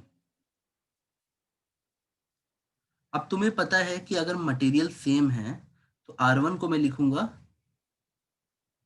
X by K ए, और आर टू को लिखूंगा L minus x by K ए। के ए के कट जाएगा दोनों तरफ, और सिंपली मेरा आंसर आ जाएगा TH minus TX by X और TX minus TL by L minus x. तो अगर मुझे x दोगे और TH हाई टेम्परेचर और लो टेम्परेचर पता है तो मैं x मतलब TX निकाल सकता हूँ कि टेम्परेचर एट x डिस्टेंस कितना होगा। मुझे अगर x, TH और TL पता है तो आई कैन कैलकुलेट कि टेम्परेचर कितना होगा। बट मेरा पॉइंट ये नहीं है, मेरा पॉइंट है कि हम लोग ग्राफिकल मेथड से सीखें। ये तो हमने करंट इलेक्ट्रिसिटी से पढ़ लिया कि भाई जितना हीट जाएगा पर सेकंड उतना यहाँ पे भी जाएगा, क्योंकि ये दोनों सीरीज में है। मैं एक ही रॉड को दो रॉड मान लूंगा। बट मैं चाहता हूं कि तुम आप इस क्वेश्चन को कुछ ऐसे देखो कि सर जब सेचुरेशन आ जाता है तो रॉड L इक्वल टू 0 पे यहाँ पे है और L इक्वल टू L पे यहाँ पे है और बीच के कहीं पे आपको निकालना है। तो L इक्वल टू 0 पे टेम्परेचर कितना है बताओ, हाई, और L इक्वल टू L पे कितना है, लो।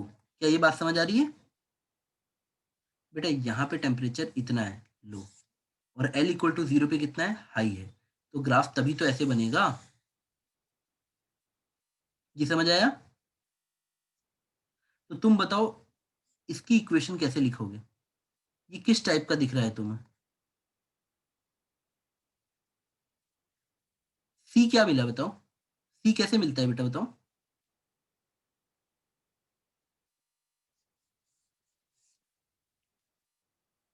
अच्छा छोड़ो, मैथ्स लग रही है तो फिजिक्स से समझ लेते हैं। ऐसा सोचो, अगर आपको ये टफ लग रहा है तो मैं आपसे बोलता हूँ भावनाओं को समझो और सबसे पहले एक टर्म निकाल लो, temperature gradient. What is temperature gradient? बेटा आप लोग को कोई भी ग्रेडियंट कैसे सिखाया था? What is gradient? Definition of A gradient.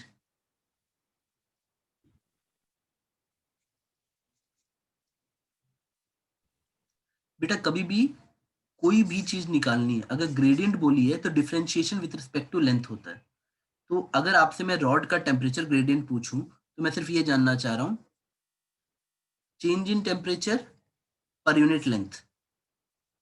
तो this is called temperature gradient. क्या ये याद हो जाएगा? High minus low upon total length of the rod.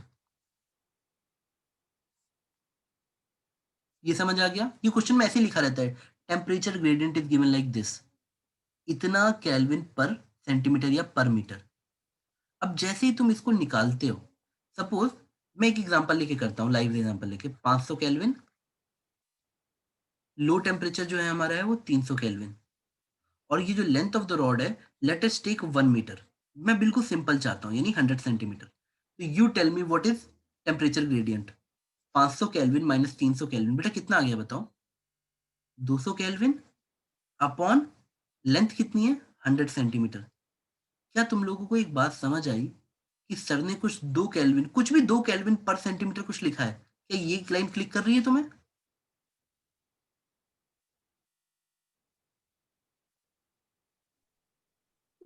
Ji sir. तो तुम लोग को मेरे साथ ये सोचना पड़ेगा, ये हाई है, ये लो है। अगर एक रॉड मैंने कनेक्ट की है,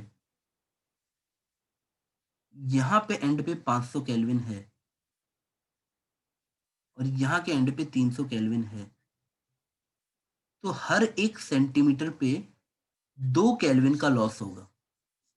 this is called temperature gradient. अगर इतना temperature TH minus TL L length पे ड्रॉप हो रहा है तो हर सेंटीमीटर पे कितना ड्रॉप होगा? कितना आ गया बेटा? 2 केल्विन होगा। तो हर एक सेंटीमीटर पे मुझे कितना ड्रॉप झेलना पड़ेगा? 2 सेंटीमीटर, 2 केल्विन का। मतलब अगर ये 100 सेंटीमीटर की रॉड थी तो मुझे एक सेंटीमीटर बाद मिलता 498, उसके एक सेंटीमीटर बाद मिलता 496, उसके एक सेंटीमीटर बाद मिलता मुझे 494, और ऐसे ही 100 बार करने के बाद मुझे 100 सेंटीमीटर बाद मिलता 300 केल्विन। हर एक सेंटीमीटर पे 200। क्या आपको ये बात समझ आई? इसीलिए ग्राफ घट रहा है। जब लेंथ पे पहुंचोगे तो यहाँ मिलेगा 300 केल्विन। देखो लो टेम्परेचर। बेटा वाई एक्सिस को देखने के लिए यहाँ आके देखते हैं, यहाँ आके 300 केल्विन, और हाईएस्ट कहाँ पे था? जब लेंथ इक्वल टू 0 थी। क्या बेटा आपको ये लाइन थोड़ी थोड़ी समझ आई? तो मान लो तुम्हें कहीं का भी टेम्परेचर निकालना हो x दूरी पे, तो तुम कैसे करोगे? सर 500 माइनस टेम्परेचर ग्रेडियंट को कुछ मान लो मैंने आपको g सिखा दिया, या आप अपने टर्म में लिख लो, मैंने g सिखा दिया, तो तुम ऐसे नहीं लिख सकते कि सर अगर मैं 4 सेंटीमीटर आगे होता तो मैं कहाँ, बेटा बताओ, आप 4 सेंटीमीटर आगे होते तो आप कहाँ पहुंच गए होते बेटा? 492 पे पहुंच गए होते। तो निकालते कैसे 492? 500 minus 4 centimetre into temperature gradient जी। क्या ये बात समझ आई? तो कभी भी तुमको टेम्परेचर एट एक्स पूछेगा तो higher temperature minus temperature gradient into X कर देना, where X is the distance. क्या ऐसे डायरेक्टली लगा लोगे? क्या ये लाइन क्लिक की बेटा? जी सर। हाँ, गुड।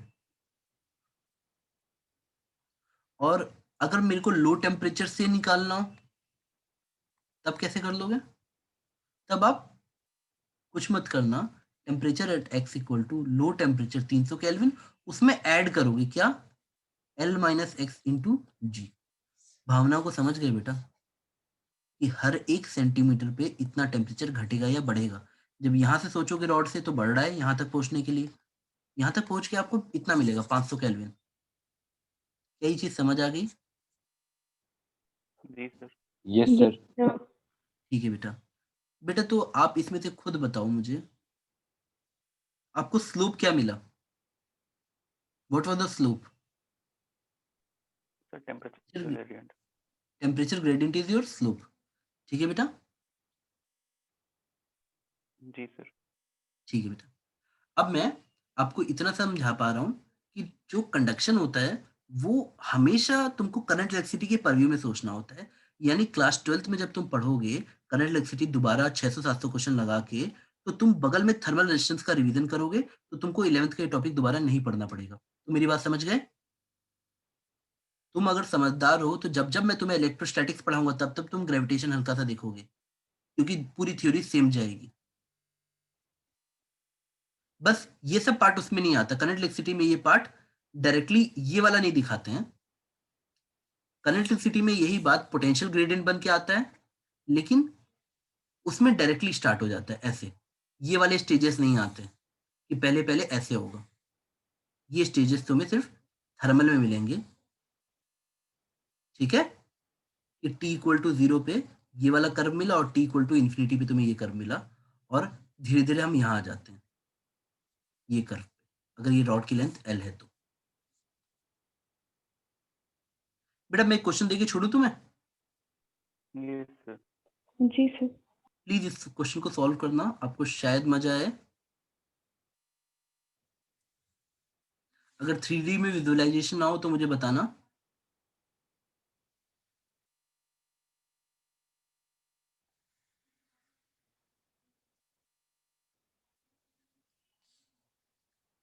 क्या दिख रहा है बेटा? कुछ ऐसा दिख रहा है ना कि ये कुछ एरिया ऐसे है ना, ये सर्कुलर टाइप की है और ये क्वाड्रेंट टाइप का है, मतलब 1/4 है, 90 डिग्री है। ठीक है? अब समझो इसकी कुछ विड्थ है, मतलब अगर ये एक्स एक्सिस है, ये वाई एक्सिस है, तो समझो जेड भी है यहाँ पिक्चर में। अगर जेड है तो ये तुम्हारी तरफ आ रहा होगा यहाँ से उठ के ऊपर। समझ पा रहे हो? बेटा देखो मेरी ड्राइंग उतनी अच्छी नहीं है, आप मेरी बात को समझ गए बेटा? अरे मतलब कि अगर मैं आपको एक साइड व्यू दिखाऊं तो कुछ ऐसा दिखेगा। अगर आप भावनाओं को समझो तो कुछ ऐसा है ये। आपको भले 2D में दिखाया जा रहा है, but it is like this.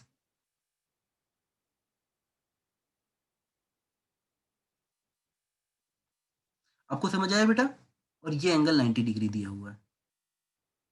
तो मैं ये कह रहा हूं कि तुम लोग को ये समझ आया कि अगर मैं इसको सेंटर से यहाँ रेडियस देख रहा हूँ तो ए है, बाहर वाले का देख रहा हूँ तो बी है, और ये जो थिकनेस है ये स्क्वायर शेप में टी है। क्या ये बात समझ आ गई? मतलब इसकी ये एक स्क्वायर है विथ साइड टी। क्लियर हुआ बेटा?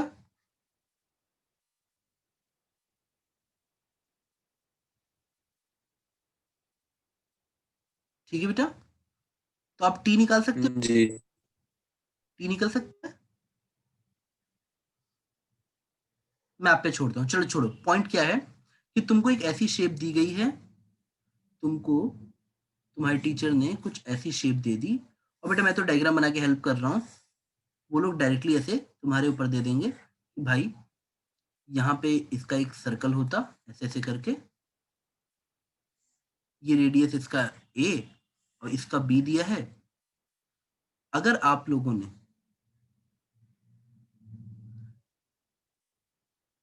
ऊपर हाई टेम्परेचर दिया और नीचे लो टेम्परेचर दिया, तो व्हाट इज थर्मल रेजिस्टेंस?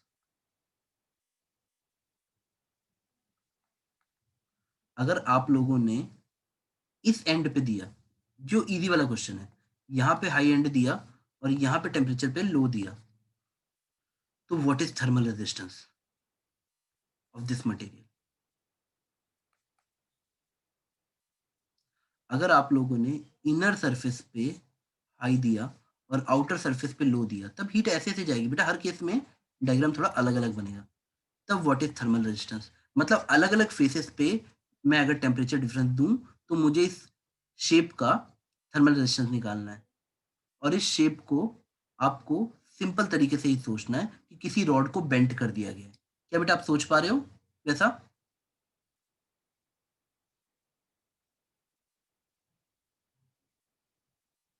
कुछ कुछ इमेजिन हो रहा है कि मैं करवा दूं सारा case?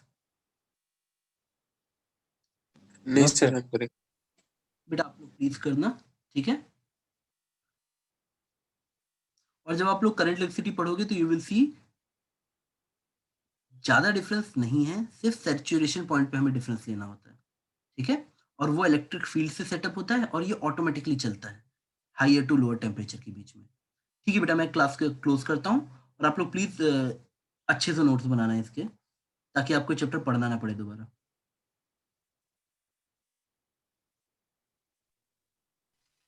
Thank you, sir. Welcome, Thank you, sir. Thank you. Welcome. Thank you sir.